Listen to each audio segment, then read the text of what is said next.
Hello guys, good morning. कैसे हैं आप सभी लोग? आशा करते हैं अच्छे होंगे, क्योंकि हमारी जो करंट अफेयर की ये सीरीज़ चल रही है वो काफ़ी आप लोगों के लिए हेल्पफुल रही होगी। अगर हेल्पफुल है तो आप लोग हमें कमेंट में ज़रूर बताएं, क्योंकि हम आपके लिए जो अच्छे से अच्छा कंटेंट हो सक रहा है वो तैयार कर रहे हैं। और आज बात करेंगे कि आज है 16 जुलाई। 16 जुलाई के हम लोग करंट अफेयर और एक्स्ट्रा फैक्ट के विषय में बात करेंगे। इसमें जो आपके करंट अफेयर रहेंगे वो आपके एसएससी, बैंक, रेलवे या किसी भी कंपटीटिव एग्ज़ाम के लिए रहेंगे, वो सफिशिएंट क्लास रहेगी। चलिए हम लोग स्टार्ट करते हैं। पहला क्वेश्चन कि हाल ही में किस देश के पूर्व राष्ट्रपति मोहम्मद बुहारी का 82 वर्ष की आयु में निधन हो गया है? तो वो नाइजीरिया के हैं। बात करते हैं इनके विषय में कि वे पहली बार 1983 में सैन्य तख्तापलट के जरिए सत्ता में आए और 1985 तक सत्ता में रहे। उसके बाद उन्हें सत्ता से हटा दिया गया। बात करें कि ये कई अनुशासन और भ्रष्टाचार विरोधी अभियान, विशेष रूप से अनुशासनहीनता के विरुद्ध युद्ध के लिए जाने जाते थे। 2019 में पुनः निर्वाचित होकर वे नाइजीरिया के उन गिने चुने नेताओं में से एक बन गए जिन्होंने सैन्य और नागरिक दोनों प्रमुखों के रूप में शासन किया। नेक्स्ट बात करते हैं कि विश्व युवा कौशल दिवस कब मनाया जाता है? तो इसका जो हमारा राइट आंसर होगा वो रहेगा 15 जुलाई को। 15 जुलाई को विश्व युवा कौशल दिवस मनाया जाता है। बात करें कि विश्व 2014 में संयुक्त राष्ट्र महासभा द्वारा यह घोषित किया गया था, और इसको जो पहली बार मनाया गया था वो 2015 में मनाया गया था पहली बार। ठीक है। उद्देश्य की बात करें तो उद्देश्य में रोजगार, बेहतर काम और उद्यमिता के लिए कौशल विकास का महत्व पर प्रकाश डालना है। इसकी जो बात करेंगे 2025 में ये विश्व युवा कौशल दिवस की जो थी ये 2025 में 10वीं वर्षगांठ थी। तो इसको जो हुए हैं वो कितने वर्ष हुए हैं? तो इसको टोटल 10 वर्ष हो चुके हैं। ठीक है। नेक्स्ट बात करते हैं कि 2025 का विषय कृत्रिम बुद्धिमत्ता और डिजिटल कौशल के माध्यम से युवा सशक्तिकरण करना है। नेक्स्ट क्वेश्चन कि पारंपरिक चिकित्सा में एआई के अनुसार के अनुप्रयोग का मानचित्रण किया जाएगा। भारत ने अपनी समृद्ध आयुष प्रणाली, आयुर्वेद, सिद्ध, यूनानी सेवा, ऋग्वेद और होम्योपैथी के साथ हाल ही में विश्व स्वास्थ्य संगठन WHO द्वारा इन प्रणालियों में कृत्रिम बुद्धिमत्ता AI के एकीकरण में अग्रणी भूमिका निभाने की मान्यता प्राप्त की है। नेक्स्ट की बात करें कि भारत पारंपरिक ज्ञान डिजिटल पुस्तकालय शुरू करने वाला पहला देश बना। आयुष क्षेत्र में आर्थिक विकास को बढ़ावा देना। WHO ने भारत के 43.4 मिलियन अमेरिकी डॉलर के साथ व्यापार बाजार पर ध्यान दिया। नेक्स्ट बात करते हैं क्वेश्चन कि भारत में पहली बार किस देश के साथ टैलिस्मैन सेवर सैन्य अभ्यास में शामिल होगा? तो इसका जो हमारा राइट आंसर रहेगा तो वो ऑस्ट्रेलिया रहेगा। ऑस्ट्रेलिया के साथ जो है वो भारत पहला टैलिस्मैन सेवर सैन्य अभ्यास शुरू करने वाला है। यह जो अभ्यास है वो 2 द्विपक्षीय अभ्यास रहेगा। ये तालिस्मैन सेवर में भाग लिया है। यह अभ्यास 2005 में संयुक्त राज्य अमेरिका और ऑस्ट्रेलिया के बीच द्विपक्षीय संयुक्त सैन्य अभ्यास के रूप में शुरू हुआ था।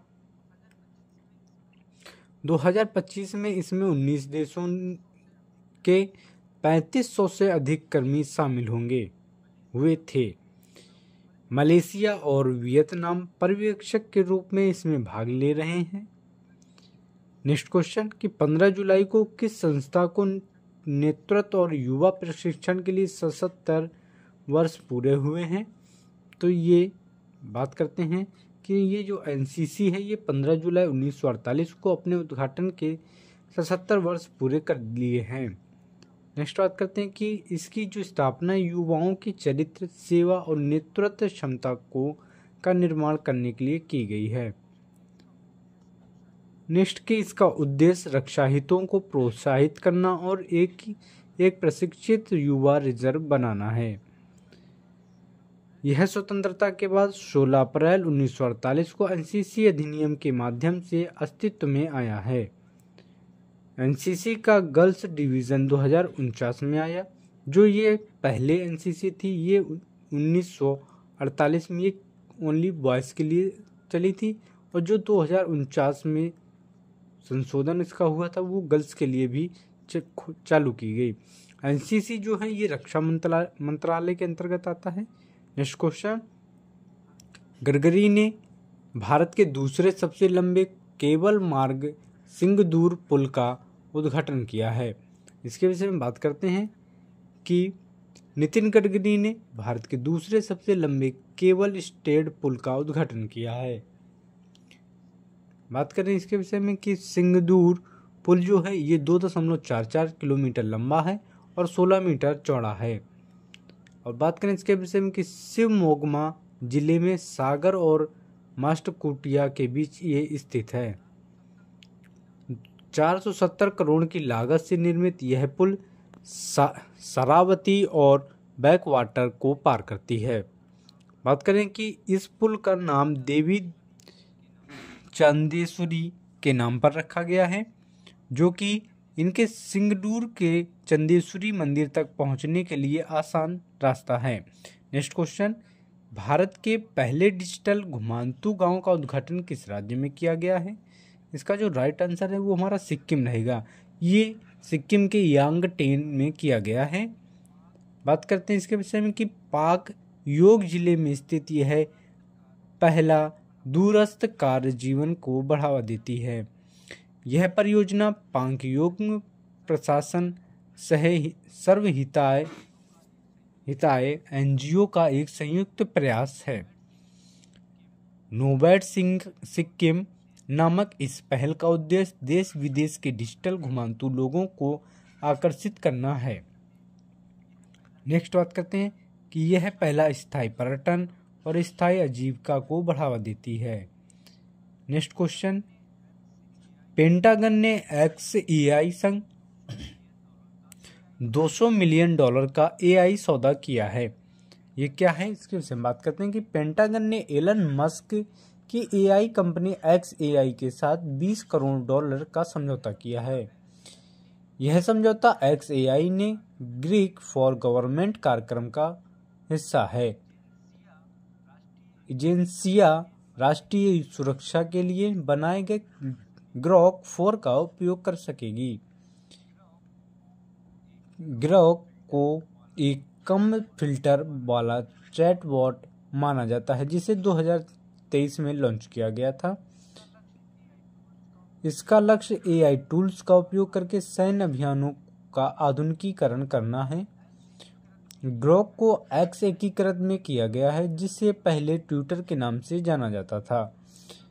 नेक्स्ट क्वेश्चन कि मैराथन धावक फौजा सिंह की सड़क दुर्घटना में मौत हो गई, वो कितने वर्ष के थे? तो ये 114 वर्ष के थे। इसका जो हमारा राइट आंसर रहेगा वो 114 वर्ष होगा।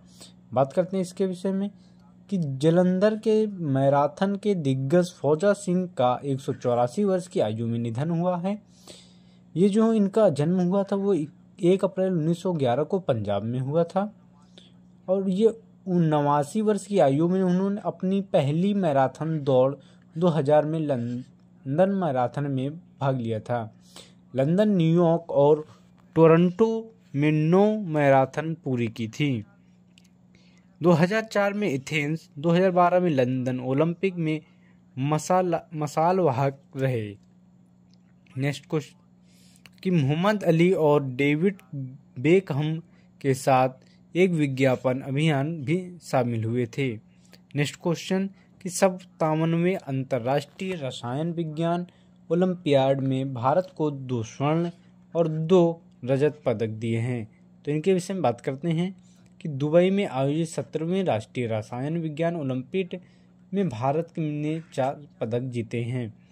ये 4 पदक की तालिका है। ये 2 स्वर्ण है और 2 रजत हैं। तो ये किन किन के जीते हैं? स्वर्ण पदक विजेता है देवेश पंकज भैया जो कि महाराष्ट्र के हैं, और संदीप कुवी हैं जो तेलंगाना से बिलोंग करते हैं। इस आयोजन में 5 पर्यवेक्षक सहित 90 देशों के 354 छात्रों ने भाग लिया था। भारत, यूक्रेन, उज्बेकिस्तान, कजाकिस्तान और इजराइल के साथ कुल मिलाकर 6ठे स्थान पर रहा था।